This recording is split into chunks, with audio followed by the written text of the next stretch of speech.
વડોદરામાં પાણીગેટ વિસ્તારમાં જુગારધામ ઝડપાયો છે અને ખેતરમાં ચાલતા જુગારધામ પર એસએમસીના દરોડા પાડવામાં આવ્યા છે। ખેતરમાં જુગાર રમતા 12 શખ્સોની ધરપકડ કરવામાં આવી છે। એસએમસીની ટીમને જોઈ 21 આરોપીઓ ફરાર થયા। 55,390 રૂપિયા અને 14 ફોન તેમજ 18 ટુ વ્હીલર જપ્ત કરવામાં આવ્યા છે। 7.71 લાખનો મુદ્દામાલ એસએમસીએ જપ્ત કર્યો છે।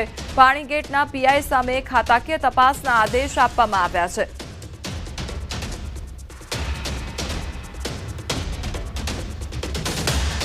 જામનગરના ઠેબા ગામમાં રહેતા વેપારી કૌશિક અગ્રાવત સાયબર ફ્રોડનો ભોગ બન્યા છે અને ઊંચા વળતરની લાલચ આપી અજાણ્યા શખ્સોએ કુલ રૂપિયા 1,87,44,407ની છેતરપિંડી કરી છે। તો ઘટનાની વિગતવાર વાત કરીએ તો વેપારીને વોટ્સએપ પર મેસેજ આવ્યો, જેમાં ટ્રેડિંગ એડવાઇઝર તરીકે ઓળખ આપી अलग अलग कंपनीओनी स्कीममां रोकाण करवाथी ऊंचुं वळतर मळशे तेवी लालच आपी। तो वेपारीए रोकाण करवानुं શરૂ કર્યું અને ત્યારબાદ વેપારીએ પોતાની બેંકના ખાતામાંથી મહારાષ્ટ્રની એક બેંક ખાતામાં મસમોટી રકમ ટ્રાન્સફર કરી હતી। ત્યારબાદ અચાનક કંપની બંધ થઈ જતા તેમની સાથે ફ્રોડ થયાનું જાણ થતા પોલીસ સ્ટેશનમાં ફરિયાદ નોંધાવવામાં આવી હતી। આ જે ફરિયાદી છે એમની પાસેથી 1,87,44,000 આશરેની રકમ अलग अलग बाबतों इन्वेस्ट करावडाववामां आवेली हती, जे खरेखर एक एनी साथे फाइनान्शियल फ्रॉड आ बाबतनुं थयेलुं हतुं।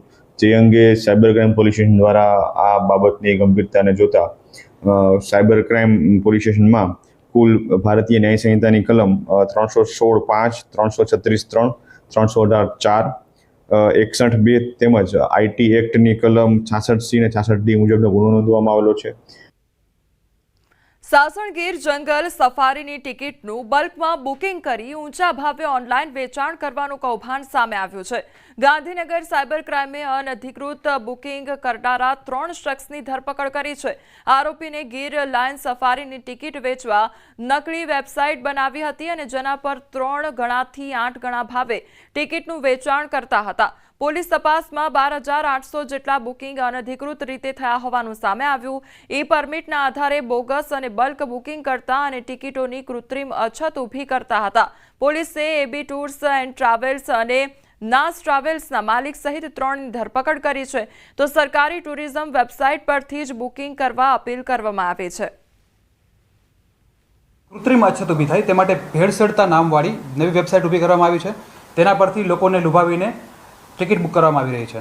હવે એમાં એવું કરે છે આ લોકો કે